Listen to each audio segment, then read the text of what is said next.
Hello बच्चों। तो previous class में हमने हमारे chapter periodic classification of elements में बहुत सारी बातें कर ली थी। ठीक है, लास्ट लेक्चर में मैंने आपको इलेक्ट्रॉनिक कॉन्फ़िगरेशन से ग्रुप नंबर, पीरियड नंबर और पीरियड नंबर और ग्रुप नंबर से इलेक्ट्रॉनिक कॉन्फ़िगरेशन निकालना सिखाया था। साथ में आप इलेक्ट्रॉनिक कॉन्फ़िगरेशन से ये इंफॉर्मेशन भी दे सकते हैं कि कोई पर्टिकुलर एलिमेंट किस ग्रुप से बिलोंग करता है, किस पीरियड से बिलोंग करता है, जो कि इंपॉर्टेंट था हमें जानना। ठीक है, इसके बाद हमें जो पढ़ना है आपने देख लिया होगा वीडियो के टाइटल में कि आज हम एक बहुत इंपॉर्टेंट टॉपिक की बात करने वाले हैं इस चैप्टर के, विच इज एटॉमिक रेडियस और एटॉमिक साइज, है ना। आगे एक या दो लेक्चर इसके और आएंगे इस चैप्टर के। वो सारे लेक्चर्स, आज के बाद के सारे लेक्चर्स आपको तभी समझ में आएंगे जब आपको एटॉमिक साइज आता होगा, एटॉमिक रेडियस पता होगा। देखते हैं भी क्या होती है चीज, है ना। एटॉमिक रेडियस किसको कहते हैं, साइज किसको कहते हैं, है ना। कुछ समझ में आ रहा होगा कि एटम के साइज से कुछ रिलेटेड चीज है। हाँ, बिल्कुल सही समझ रहे हैं। तो सबसे पहले तो हमें इस बारे में बात करनी है कि एटॉमिक साइज क्या होता है। इसके बाद इस पर डिपेंड कुछ प्रॉपर्टीज भी हमें पढ़नी है। ठीक है, मैं आपको बता दूं, शुरू करूं उससे पहले, कि ये बहुत इंपॉर्टेंट टॉपिक है, बहुत ज्यादा इंपॉर्टेंट टॉपिक है और बोर्ड्स में यहां से क्वेश्चन आता ही आता है। 100% यहां से क्वेश्चन आता है, या इससे रिलेटेड आगे जो हम पढ़ेंगे अभी वहां से क्वेश्चन आता है। ठीक है, क्वेश्चन तभी ला पाएंगे जब आपको एटॉमिक साइज पता होगा। ठीक है, तो बिना टाइम खराब किए सबसे पहले मैं आपको बताता हूं कि एटॉमिक साइज एक्चुअली में होता क्या है। तो एटॉमिक साइज जैसा कि आपको नजर आ रहा है, इट इज द डिस्टेंस, हम डिफाइन करते हैं पहले इसको। It is the distance, sir कौन सी distance? It is the distance between the centre of nucleus, centre of nucleus to the outer most shell. आप ऐसा कह सकते हो, to the outer most shell. ठीक है, क्या होता है एटॉमिक साइज? फिर से nothing, it is just the distance. कौन सी डिस्टेंस? न्यूक्लियस के सेंटर से एटम के आउटर मोस्ट सेल की डिस्टेंस। कोई एटम है आपके पास, उस एटम में आपको एक डिस्टेंस निकालनी पड़ेगी। न्यूक्लियस का सेंटर पकड़ेंगे, आउटर मोस्ट शेल पकड़ेंगे, उस डिस्टेंस को आप क्या कहते हैं? Atomic size. समझाते हैं, देखो सुनो। फॉर एग्जांपल मैं बात करता हूं, सोडियम की बात करते हैं, है ना। ये सबसे ज्यादा फेमस एग्जांपल है, इसी को लेके बातें करते हैं सर। हम सोडियम को पकड़ लेते हैं। हमने कहा सर इसका इलेक्ट्रॉनिक कॉन्फ़िगरेशन है 2,8,1। ठीक है, तो डेफिनेटली इसमें 3 शेल्स होंगे, जानते हैं ये बात, है ना। अच्छा, मैंने कहा कि ये इसका न्यूक्लियस है, किसका? सोडियम का, जिसमें प्रोटॉन प्रेजेंट है, पॉजिटिवली चार्ज है। ये इसका फर्स्ट शेल है, ये इसका सेकंड शेल है और ये इसका थर्ड शेल है। 3 शेल्स होंगे इसमें, है ना। अच्छा, फर्स्ट शेल के अंदर 2 इलेक्ट्रॉन्स होंगे, फिल कर देते हैं। इस तरह के डायग्राम आपने क्लास 9 में बनाना सीखे होंगे, है ना, जिसमें आपने डायग्रामेटिकली रिप्रेजेंट किया था इलेक्ट्रॉनिक कॉन्फ़िगरेशन को। इसमें 8 इलेक्ट्रॉन्स होंगे, डॉट से दिखा सकते हो आप चाहो तो। 5, 6, 7, 8 एक इलेक्ट्रॉन्स मैंने यहां फिल कर दिए। इसके बाद सबसे लास्ट वाले सेल में 1 इलेक्ट्रॉन, 3 शेल्स होंगे, 2,8,1। ठीक है सर, यहां तक समझ में आती है बात। अब समझो एटॉमिक साइज क्या है, समझना। मैंने इसके न्यूक्लियस के सेंटर को पकड़ा, सेंटर को पकड़ के आउटर मोस्ट शेल तक गया, ये डिस्टेंस। इस डिस्टेंस को हम क्या नाम दे रहे हैं? Atomic size. इस डिस्टेंस को हम क्या नाम दे रहे हैं? Atomic size. तो डेफिनेशन आपको समझ में आई होगी क्या होता है एटॉमिक साइज। बहुत आसान सी चीज है कि न्यूक्लियस के सेंटर से, न्यूक्लियस से नहीं, न्यूक्लियस के सेंटर से आउटर मोस्ट शेल का जो डिस्टेंस है उसको हम क्या कह देंगे? एटॉमिक साइज कह देंगे। कुछ आपको बात समझ में आने लगी। ठीक है, अच्छा, कुछ किताबें एनसीईआरटी भी इसी को एटॉमिक रेडियस भी लिख देती है, कुछ क्या सारी लिखती है ना। और एटॉमिक रेडियस ज्यादा फेमस है, इसको एटॉमिक रेडियस भी लिख देती है। गलत थोड़ी लिखती है, सही लिखती है। एक्चुअली में हमें रदरफोर्ड मॉडल में पता लगा था कि एटम स्फेरिकल होता है, ऐसे ही बताया था रदरफोर्ड एटॉमिक मॉडल में। ठीक है, थॉमसन ने भी यही कहा था। हम जानते हैं कि एटम स्फेरिकल होता है। ठीक है, ये एक स्फेयर का रेडियस ही तो है। अब कहीं से भी देख लीजिए, एटॉमिक साइज को बताएगा, सेम होंगी सारी, एक स्फेयर होगा। तो क्लियर हो रही है मेरी बात। तो इसको एटॉमिक रेडियस भी हम लोग कह देते हैं। तो एटॉमिक रेडियस, एटॉमिक साइज दोनों सेम चीज है आपके लिए, आपको टेंशन लेने की जरूरत नहीं है। तो व्हाट इज एटॉमिक रेडियस और atomic size? It is the distance between the centre of nucleus to the outer most shell. ठीक है सर, बढ़िया, समझ में आया। ठीक है, अच्छा सर, ठीक। अब पढ़ना ये थोड़ी ना था एटॉमिक साइज पढ़ लिया सब खत्म करते हैं। अरे अभी तो शुरू किया है, समझो। मेरा आपसे एक सवाल कि हमने शुरू में पढ़ा था इस चैप्टर के कि टिल नाउ 118 एलिमेंट्स ऐसे हैं जो नॉन है ना? क्या सबका atomic size, atomic radius same होगी? यूजुअल सी बात है सर, नहीं होगी, है ना? अलग अलग एटम का साइज अलग अलग होगा, रेडियस अलग अलग होगी।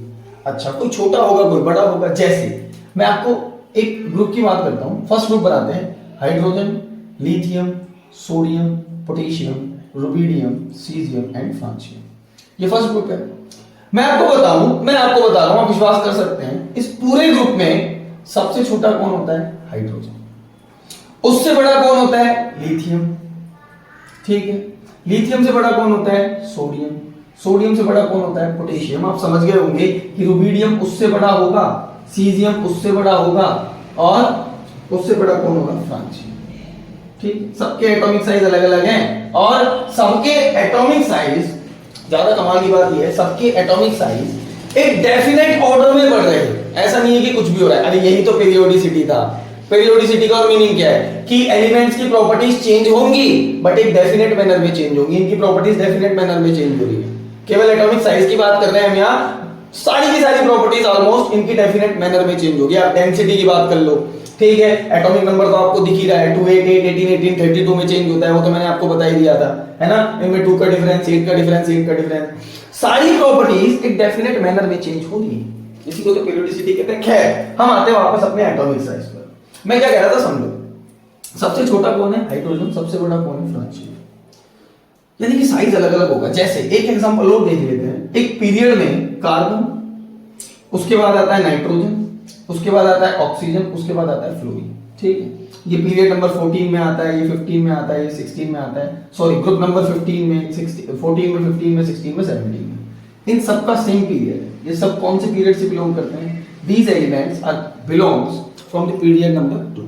ठीक है सर, मैं आपको बता दूं कि इन सब में सबसे बड़ा होता है कार्बन, उससे छोटा नाइट्रोजन, उससे छोटा ऑक्सीजन, उससे छोटा फ्लोरीन। ठीक है, यानी कि यहां भी एक पीरियड में जब आप जा रहे हैं, एक पीरियड में जब आप लेफ्ट टू राइट जा रहे हैं, ऐसे ही तो जा रहे हो ना, लेफ्ट साइड 14 ग्रुप होगा, इस साइड 17 ग्रुप होगा, तो लेफ्ट टू राइट एक पीरियड में जब आप आगे बढ़ रहे हो तो एटॉमिक साइज डिक्रीज कर रहा है। कुछ समझ में आ रहा होगा। टेंशन मतलब आसान है, बहुत आसान है। एटॉमिक साइज डिक्रीज कर रहा है, दिख रहा है मुझे, है ना? मैंने तुमको एक इंफॉर्मेशन दी है, कुछ समझाया नहीं है, मैंने कुछ एक इंफॉर्मेशन दी है। क्या कि जब अप टू डाउन जा रहा तो साइज इंक्रीज कर रहा। दिख रहा है आप सबको? बिल्कुल दिख रहा है सर, ये लिखा हुआ ना ऑर्डर। किसी भी ग्रुप में चले जाओगा, मैं ग्रुप नंबर 17 में जाता हूं, आप किसी भी ग्रुप में चले जाओ बेटा, ग्रुप नंबर 17 में जाता हूं।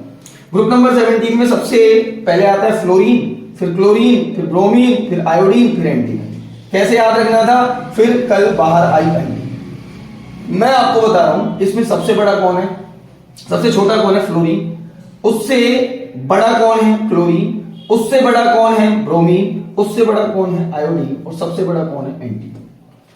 हाँ, यानी कि यहां भी क्या हो रहा है, जब आप ग्रुप में अप टू डाउन जा रहे हो तो साइज कंटिन्यूअसली इंक्रीज कर रहा है। तो अगर मैं एटॉमिक साइज के ट्रेंड की बात करूं, ध्यान से सुनना, मैं एटॉमिक साइज के ट्रेंड की बात करूं पीरियोडिक टेबल में कि किस तरह से वेरी करेगा, इंक्रीज कैसे करेगा, डिक्रीज कैसे करेगा, ट्रेंड इन पीरियोडिक टेबल, है ना? तो हम कह सकते हैं कि जब हम ग्रुप में डाउन दी ग्रुप जाते हैं, किसी भी ग्रुप में, अब exceptions are everywhere, periodic table में खूब सारे एक्सेप्शंस मिल जाएंगे आपको, बट हम जनरल ट्रेंड देख रहे हैं ना, या लिख देते हैं general trend in periodic table. जब आप डाउन दी ग्रुप जाएंगे, डाउन दी ग्रुप जाएंगे, नीचे की तरफ जा रहे हैं, बढ़िया एकदम मस्त, ठीक है सर, तो एटॉमिक साइज इंक्रीज करेगा, फर्स्ट चीज, तो एटॉमिक साइज इंक्रीज करेगा। जबकि आप एक पीरियड में लेफ्ट टू राइट जाएंगे, एक पीरियड में आप लेफ्ट टू राइट जाएंगे तो एटॉमिक साइज डिक्रीज करेगा। ठीक है, ये दो चीजें मैंने आपको यहां पे बताई है। मैंने कुछ समझाया नहीं, मैंने बस एक इंफॉर्मेशन दी है जो कि आपको अपने दिमाग में छाप लेनी है। ठीक है ना? फाइनली इसी इंफॉर्मेशन को हम काम में लेंगे। अब एक सवाल उठता है जो कि साइंस में पूछा जाना बहुत यूजुअल सा है ना, कि सर क्यों, है ना?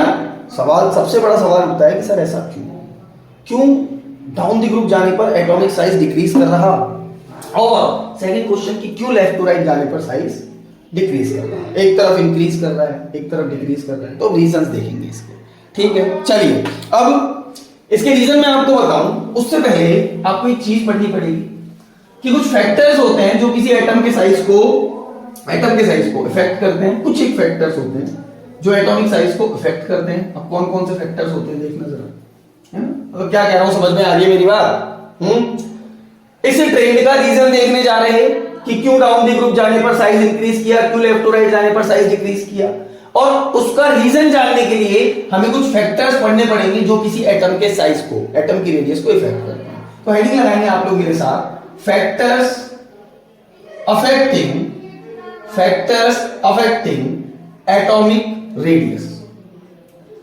आप हेडिंग लगाएंगे मेरे साथ, फैक्टर्स अफेक्टिंग एटॉमिक रेडियस। कौन कौन से फैक्टर्स हैं, कौन कौन सी चीजें हैं जिन पर किसी एटम का साइज डिपेंड करता है। चलिए सबसे पहला न्यूक्लियर चार्ज। सबसे पहला फैक्टर कौन सा है? Nuclear charge. कुछ समझ में आ रहा है न्यूक्लियर चार्ज से क्या मीनिंग होगा? कुछ समझ में आ रहा होगा सर। न्यूक्लियस का चार्ज मतलब प्रोटॉन्स का चार्ज, प्रोटॉन्स का चार्ज मतलब पॉजिटिव चार्ज, है ना। कुछ ऐसी बात समझ में आ रही होगी आपको। समझो, मान लीजिए मेरे पास कोई एटम है, कोई भी एटम ले लो। फॉर एग्जांपल हम बात कर लेते हैं रैंडमली, फ्लोरीन ले लेते हैं, ठीक है सर, ले लिया। अच्छा एक बात बताओ, फ्लोरीन का इलेक्ट्रॉनिक कॉन्फ़िगरेशन 2,7। अच्छा ठीक है सर, इसमें नंबर ऑफ प्रोटॉन कितने होंगे सर? 9। एटॉमिक नंबर 9 है इसका। नंबर ऑफ इलेक्ट्रॉन भी कितने होंगे? 9, जब ये न्यूट्रल होगा। अगर मैं फ्लोरीन एटम की बात कर रहा हूं मतलब ये न्यूट्रल है, तो जितने इसमें प्रोटॉन होंगे उतने इसमें क्या होंगे? इलेक्ट्रॉन्स। ठीक है सर, समझ में आता है इतना।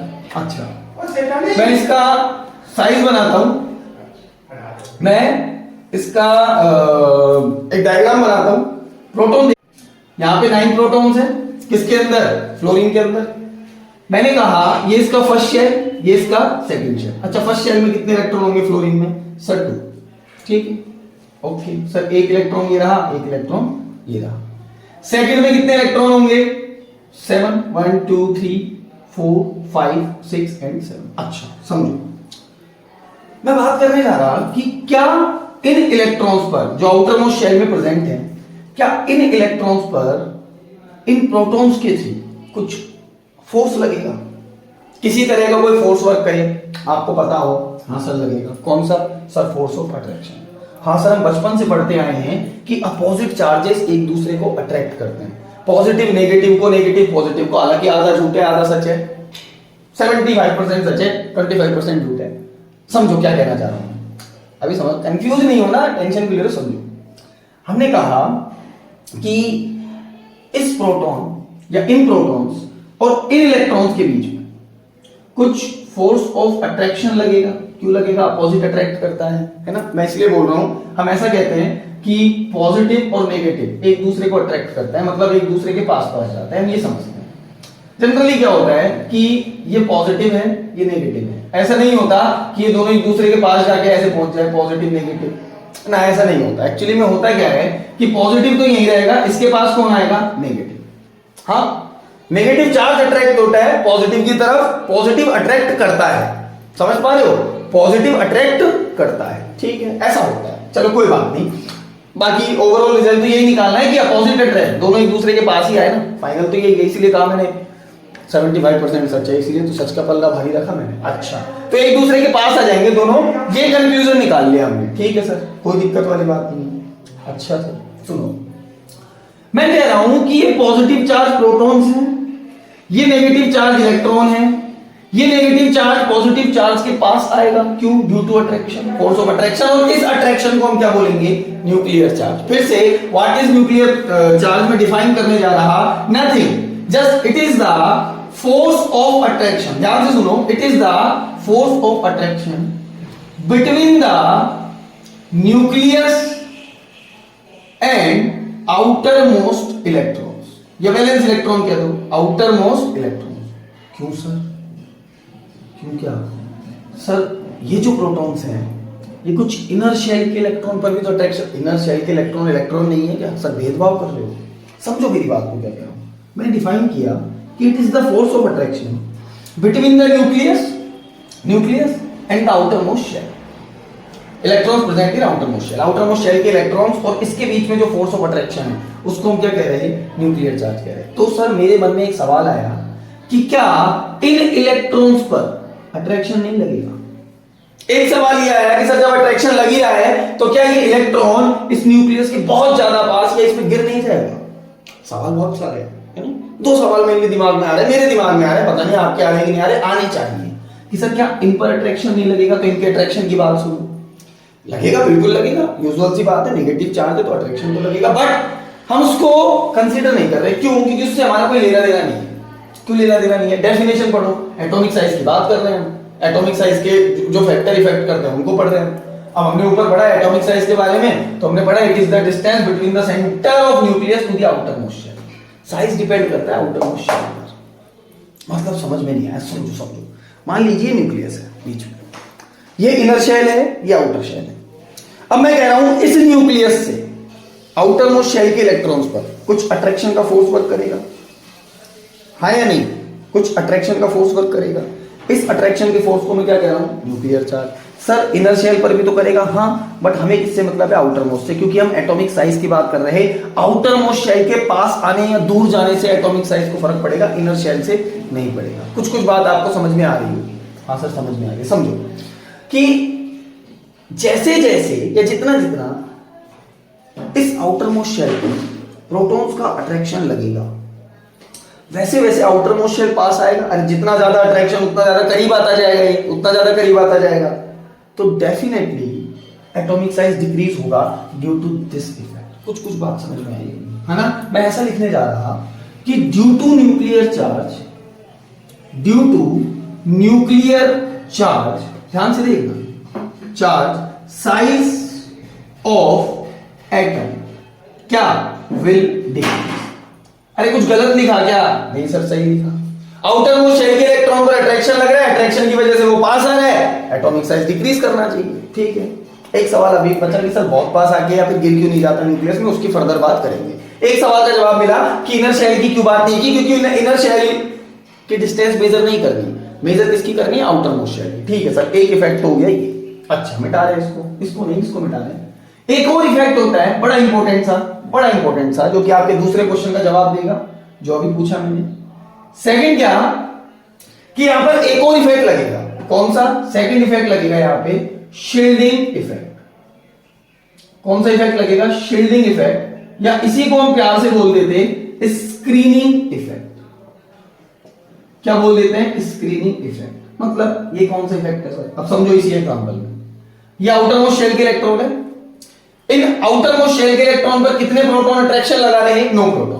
नो प्रोटॉन किस पर अट्रैक्शन लगा रहे हैं? आउटर इलेक्ट्रॉन पर लगा रहे हैं सर, बिल्कुल लगा रहे हैं। अब सुनो, ये जो मेरे पास इनर शेल के इलेक्ट्रॉन है, ध्यान से सुनना, क्या ये भी आउटर मोस्ट शेल के इलेक्ट्रॉन पर कुछ फोर्स लगाएंगे? हाँ सर, फोर्स ऑफ रिपल्शन। यही तो मैं सोच रहा था इतनी देर से कि सर बता नहीं रहे, ये आउटर मोस्ट इनर शेल के इलेक्ट्रॉन नेगेटिव चार्ज है, आउटर मोस्ट के इलेक्ट्रॉन नेगेटिव। अरे इलेक्ट्रॉन नेगेटिव चार्ज होता है, नेगेटिव एक दूसरे को रिपल्शन लगाएगा कि नहीं लगाएगा? डेफिनेटली लगाएगा। और इस रिपल्शन को ही हम क्या कहते हैं? Shielding effect. शील्डिंग इफेक्ट या स्क्रीनिंग इफेक्ट क्या है? इट इज द इफेक्ट या it is the force of repulsion between the electrons present in inner shell to the outer shell, to the electrons present in outermost shell। इससे क्या हुआ? समझना, इससे क्या हुआ? एटम इलेक्ट्रॉन जो है आउटर मोस्ट शेल का जो इलेक्ट्रॉन है वो पास आया जा रहा था, बढ़िया पास आ रहा था, लेकिन इन्हें रिपल्शन लगाया। अब रिपल्शन लगाए थे, वापस दूर जाएगा और एक इक्विलिब्रियम आ जाएगा, मतलब थोड़ा घटेगा थोड़ा बढ़ेगा और एक डेफिनेट रेडियस पे जाके सेट हो जाएगा कि हाँ एक टाइम पर इन इनर शेल के इलेक्ट्रॉन्स का रिपल्शन और न्यूक्लियस का अट्रैक्शन सेम हो जाएगा, वो उसका एटॉमिक साइज होगा, है ना? कुछ बात आपको समझ में आ रही होगी। यानी कि इसकी वजह से, शील्डिंग इफेक्ट की वजह से साइज इंक्रीज होगा। अब इसको शील्डिंग इफेक्ट कहते हैं, क्योंकि ये प्रोटेक्ट कर रहा आउटर इलेक्ट्रॉन को न्यूक्लियस में जाने से, ये न्यूक्लियस के बहुत पास जाने से रोक रहा। कौन? इसका रिपल्शन का इफेक्ट यानी कि शील्डिंग इफेक्ट, और इसकी वजह से साइज इंक्रीज कर रहा। ठीक है, तो एक फैक्टर साइज डिक्रीज कर रहा, दूसरा फैक्टर साइज इंक्रीज कर रहा, साइज इंक्रीज कर रहा। तो सर हम तो कंफ्यूज हो गए, अब ओवरऑल एटम का साइज इंक्रीज होगा या डिक्रीज होगा, मतलब ओवरऑल क्या डोमिनेट करेगा दोनों में से? तो ओवरऑल डोमिनेट करता है कौन? Nuclear charge. ठीक है, एक्चुअली में इन दोनों का जो रिजल्ट होता है शील्डिंग इफेक्ट और न्यूक्लियर चार्ज, मतलब कहना चाहिए मुझे ऐसा कि नो प्रोटॉन अट्रैक्ट कर रहे थे आउटर मोस्ट के इलेक्ट्रॉन को, अब सारे के सारे no proton outer most electron को उतना इफेक्टिवली अट्रैक्ट नहीं कर पाएंगे, क्योंकि इनर शेल के इलेक्ट्रॉन्स ने कुछ पंगा कर दिया है, समझ पा रहे होंगे, इनर शेल के इलेक्ट्रॉन ने रिपल्शन लगा दिया है, तो कुछ प्रोटॉन का इफेक्ट खत्म हो जाएगा। मतलब ऐसा होगा कि 2 या 3 या 4 प्रोटॉन ही इन आउटर मोस्ट शेल के इलेक्ट्रॉन को अट्रैक्ट करेंगे। ध्यान से सुने, अट्रैक्ट अभी भी करेंगे, अभी भी कौन सा फैक्टर डोमिनेट कर रहा है? न्यूक्लियर चार्ज, बट उतना नहीं कर पाएंगे जितना करना चाहिए था। इसको हम बोलते हैं, या इन दोनों के रिजल्टेंट को, कि जब अब कुछ अट्रैक्शन तो होगा बट जो ओवरऑल रिजल्टेंट निकला ना, इन दोनों को मिला के हम एक नाम दे देते हैं effective nuclear charge. Effective nuclear charge, कुछ कुछ बात समझ में आई होगी, है ना? एनसीईआरटी में ये वाला टर्म डिफाइन है, ये वाला टर्म और ये वाला टर्म डिफाइन नहीं है ना? हमने कर दिया कि न्यूक्लियर चार्ज क्या होता है, शील्डिंग इफेक्ट क्या होता है, और इन दोनों का रिजल्टेंट क्या होगा? Effective nuclear charge. बात समझ में आ रही है? अच्छा सर, इफेक्टिव न्यूक्लियर चार्ज और साइज का क्या लेना देना है? समझ में आया कि इफेक्टिव न्यूक्लियर चार्ज जिसका ज्यादा होगा भाई, जिसमें ये अट्रैक्शन ज्यादा होगा, ओवरऑल रिजल्टेंट अट्रैक्शन ज्यादा होगा, इफेक्टिव न्यूक्लियर चार्ज ज्यादा होगा, वो एटम रिलेटिवली छोटा होगा, और जिसमें ये अट्रैक्शन का इफेक्टिव न्यूक्लियर चार्ज कम होगा, बड़ा होगा। ये तो समझ में आ रही होगी आपको बात, ठीक है सर, ये तो समझ में आ रहा है। अच्छा, यानी कि क्या क्या कहना चाह रहे हैं हम कि इफेक्टिव न्यूक्लियर चार्ज किसी एटम का, इफेक्टिव न्यूक्लियर चार्ज किसी एटम का जितना ज्यादा होगा उतना ही छोटा उस एटम का साइज होगा, is inversely proportional to atomic size. अगर ये बात समझ में आई तो बस सब कुछ समझ में आ गया। फाइनली क्या, जिसका इफेक्टिव न्यूक्लियर चार्ज ज्यादा, इसको दूसरे एटम से कंपेयर करेंगे, है ना? हम देखेंगे कौन बड़ा कौन छोटा। सबसे पहले क्या देखेंगे? Effective nuclear charge. अब सर हमें इफेक्टिव न्यूक्लियर चार्ज का कैसे पता लगेगा? तो क्या है nuclear charge, effective nuclear charge? Proton का अट्रैक्शन ही तो है, जितने ज्यादा प्रोटॉन उतना ज्यादा न्यूक्लियर चार्ज, उतना ही ज्यादा effective nuclear charge. That's it. Conclusion ये है। क्या कंक्लूजन है? इफेक्टिव न्यूक्लियर चार्ज कैसे पता लगेगा सर कि किसी एटम का ज्यादा है या कम है? तो सुनो, नंबर ऑफ प्रोटॉन्स जितने ज्यादा, इफेक्टिव न्यूक्लियर चार्ज, इसको जेड इफेक्टिव से लिखते हैं अपन, है ना? मतलब आप लिखना चाहो तो इसको जेड इफेक्टिव से लिख सकते हो, कोई प्रॉब्लम नहीं है, कोई गलत नहीं करेगा। तो जितना ज्यादा नंबर ऑफ प्रोटॉन उतना ज्यादा जेड इफेक्टिव, और जितना ज्यादा जेड इफेक्टिव यानी कि इफेक्टिव न्यूक्लियर चार्ज, उतना छोटा एटम का साइज। बात समझ में आई कि नहीं? आनी चाहिए यहां तक। जितना छोटा, जितने नंबर ऑफ प्रोटॉन उतना ज्यादा जेड इफेक्टिव, उतना ज्यादा इफेक्टिव न्यूक्लियर चार्ज, उतना छोटा एटॉमिक साइज। चलिए, मैंने एक एग्जांपल यहां पे किया था, उस एग्जांपल को कंक्लूड करते हैं। देखना जरा ध्यान से। एक एग्जांपल मैंने आपको बताया था, मैंने आपसे कहा था carbon, nitrogen, oxygen and fluorine. मैंने कहा इन सब में सबसे बड़ा कौन? कार्बन, फिर उससे छोटा कौन? नाइट्रोजन, उससे छोटा कौन? ऑक्सीजन, और सबसे छोटा कौन? फ्लोरीन। यही तो बताया था उधर।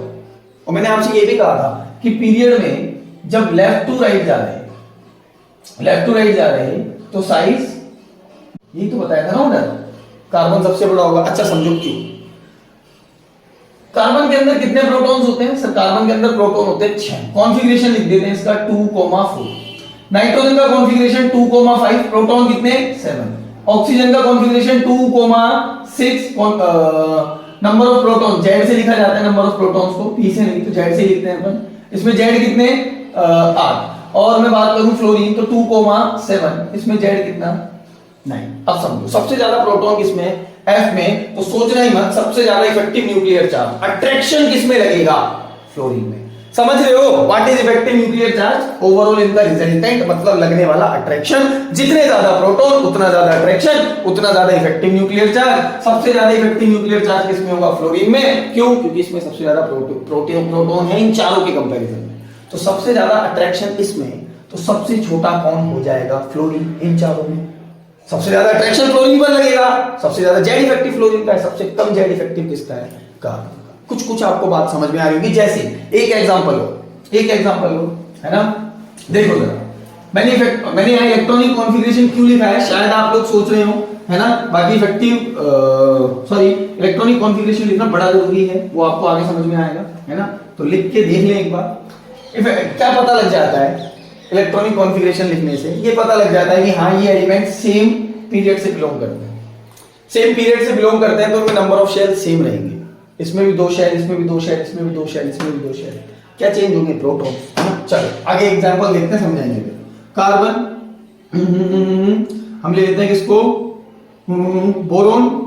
तो हो गया ये वाला पीरियड। तो हम लेते हैं सोडियम, मैग्नीशियम, एल्यूमिनियम, सिलिकॉन और उसके बाद फास्फोरस। इनको ले लेते हैं। कॉन्फ़िगरेशन लिखते हैं 2,8,1, 2,8,2, 2,8,3, 2,8,4, 2,8,5, है ना। कॉन्फ़िगरेशन लिखना चाहते हो तो लिख लो, बाकी अगर आपको पता है ना कि सेम पीरियड्स हैं तो इसकी कोई इंपॉर्टेंस नहीं बचती ज्यादा जब हम एटॉमिक साइज की बात करते हैं। इंपॉर्टेंस तो बहुत है लेकिन अभी आपके लिए नहीं है। अच्छा ठीक है। इन सब में सबसे ज्यादा नंबर ऑफ प्रोटॉन्स कितने हैं? फास्फोरस में 15, इसमें प्रोटॉन है 14, इसमें 13, इसमें 12, इसमें 11। तो सबसे ज्यादा इफेक्टिव न्यूक्लियर चार्ज किसका होगा? न्यूक्लियस का अट्रैक्शन किसमें लगेगा? प्रोटॉन्स में। सबसे कम किसमें लगेगा? सोडियम में। अब सबसे कम इसमें लग रहा है जेड इफेक्टिव न्यूक्लियर चार्ज सबसे कम लग रहा है। अरे भाई 2 एटम है, एक में ज्यादा लग रहा है, एक में कम लग रहा है। कम लग रहा है वो थोड़ा बड़ा रहेगा, ज्यादा लग रहा है वो अट्रैक्ट हो जाएगा तो छोटा हो जाएगा। तो जेड इफेक्टिव जितना ज्यादा उतना ज्यादा क्या? उतना छोटा साइज। सबसे ज्यादा किसमें? जेड इफेक्टिव फास्फोरस में। सबसे कम किसमें? सोडियम में। तो सबसे बड़ा कौन हो जाएगा इस पीरियड में? सोडियम। उससे छोटा मैग्नीशियम, उससे छोटा एल्यूमिनियम, उससे छोटा सिलिकॉन और उससे छोटा फास्फोरस। तो कुल मिला के हम ये कंक्लूजन निकाल सकते हैं कि जब आप एक पीरियड में लेफ्ट टू राइट जाएंगे तो साइज डिक्रीज करेगा। सही है। जब आप एक पीरियड में लेफ्ट टू राइट जाएंगे तो साइज डिक्रीज करेगा। ठीक है, यहां तक समझ में आया सर? अच्छा सर, ग्रुप में तो इंक्रीज कर रहा था। अब एक एग्जांपल ग्रुप का ले लेते हैं, इसको भी समझना ध्यान से। मेरे पास फर्स्ट ग्रुप के एलिमेंट है, समझो, हाइड्रोजन, लिथियम, सोडियम, उसके बाद पोटेशियम, उसके बाद हेलिनागिरम, रुबिडियम, सीजियम और फ्रांशियम। ये एलिमेंट है। अच्छा, इसका इलेक्ट्रॉनिक कॉन्फ़िगरेशन 1, इसका 2,1, इसका 2,8,1। आई होप कि आप सबको लिखने आते होंगे 2,8,8,1 एंड सो ऑन। ठीक है। तो सर इसमें तो जेड है 1, इसका जेड होता है 3, इसमें जेड होता है 11, इसमें जेड होता है 19। इन चारों की बात कर रहे हैं अभी हम। ठीक है, आगे भी आप बात कर सकते हो, फर्दर करना चाहो तो। सबसे ज्यादा जेड इफेक्टिव किसमें होगा? जिसमें सबसे ज्यादा प्रोटॉन होंगे। तो सबसे ज्यादा जेड इफेक्टिव किसका है? पोटेशियम का। सबसे ज्यादा जेड इफेक्टिव किसका है? पोटेशियम का। तो सर ये सबसे छोटा होना चाहिए। जितना ज्यादा जेड इफेक्टिव उतना ज्यादा छोटा एटम का साइज, यही तो बताया था सर आपने। तो इसमें नंबर ऑफ प्रोटॉन ज्यादा है तो जेड इफेक्टिव ज्यादा होगा, इफेक्टिव न्यूक्लियर चार्ज ज्यादा होगा, तो ये सबसे छोटा होना चाहिए। बट सबसे बड़ा होता है इन चारों में, सबसे छोटा तो हाइड्रोजन होता है, उससे बड़ा लिथियम होता है, उससे बड़ा सोडियम होता है और उससे बड़ा पोटेशियम होता है। सर क्यों? इसके पीछे रीजन होता है नंबर ऑफ शेल। अब ध्यान से सुनो, जब हम एक पीरियड में बात कर रहे थे तो सेल सबके सेम थे। यहां 2 शेल, यहां 2 शेल, यहां 2 शेल, यहां 2 शेल। मैंने दूसरे की बात की थी तो मैंने आपको sodium, magnesium, aluminium, silicon, phosphorus, carbon, इन सब का एग्जांपल दिया, है ना। फास्फोरस के बाद सल्फर, इन सब का एग्जांपल दिया। तो सब में 2, 8, 1, 3 शेल इसमें थे, 3 इसमें थे, 3 इसमें, 3 इसमें, 3 इसमें, 3 इसमें। तो यहां तो शेल सेम थे, यहां अलग अलग शेल है। हाइड्रोजन में 1 शेल है, लिथियम में 2 शेल है, सोडियम में 3 शेल है, पोटेशियम में 4, इसमें 5 होंगे, इसमें 6 शेल्स होंगे, इसमें 7 शेल्स होंगे। तो अब देख रहे हैं जब आप अप टू डाउन जा रहे हैं तो नंबर ऑफ शेल डिफर कर रहे हैं, और डिफर कैसे कर रहे हैं? इंक्रीज कर रहे हैं। अब सुनो, मैं मानता हूं कि इफेक्टिव न्यूक्लियर चार्ज बढ़ रहा है। जब आप अप टू डाउन जा रहे हैं तो इफेक्टिव न्यूक्लियर चार्ज बढ़ रहा है, बट एक शेल भी बढ़ रहा है। शेल का बढ़ना ज्यादा इफेक्टिव होता है इफेक्टिव न्यूक्लियर चार्ज से। सर क्या बोल गए? समझो, हाइड्रोजन का डायग्राम बनाए, इसमें एक शेल होगा, ये रहा, इसमें एक इलेक्ट्रॉन, ये रहा।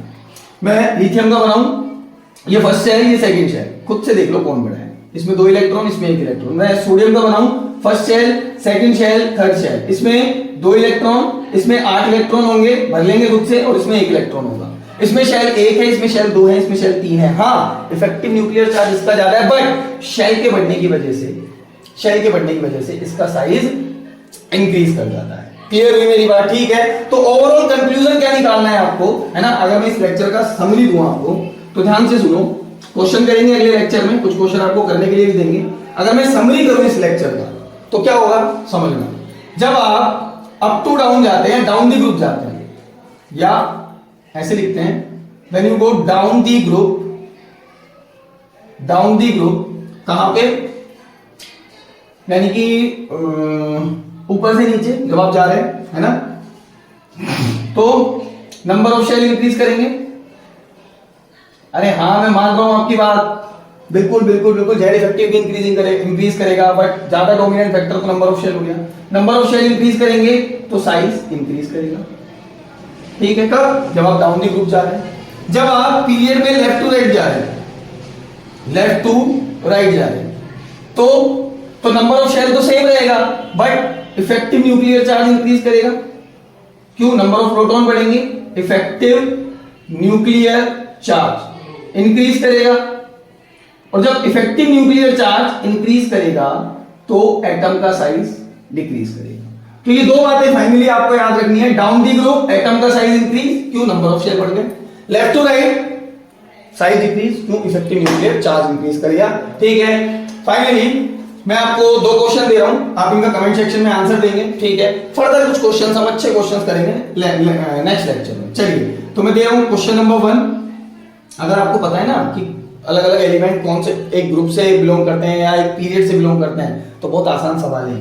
चलिए, तो question number 1, magnesium, calcium, strontium, barium, इनको इनके एटॉमिक साइज के इंक्रीजिंग ऑर्डर में लगाएं। इंक्रीजिंग ऑर्डर में लगाना है आपको। ठीक है, increasing order of atomic radius, और you can say atomic size. ठीक है, फर्स्ट क्वेश्चन है ये। सेकंड क्वेश्चन है कौन सा? Aluminium, silicon, chlorine, sulphur. ठीक है, तो ये 2 क्वेश्चन आप लोगों को करना है। फर्दर हम बात करेंगे नेक्स्ट लेक्चर में। ठीक है, थैंक यू।